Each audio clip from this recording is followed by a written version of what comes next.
So hopefully this helps someone. If you're having trouble locking your door, as I did, you'll see in here there are two pawls.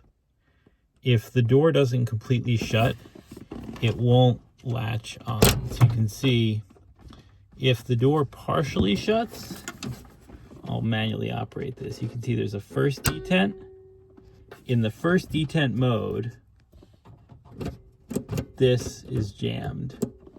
And the reason it's jammed is it's the auto lockout mechanism.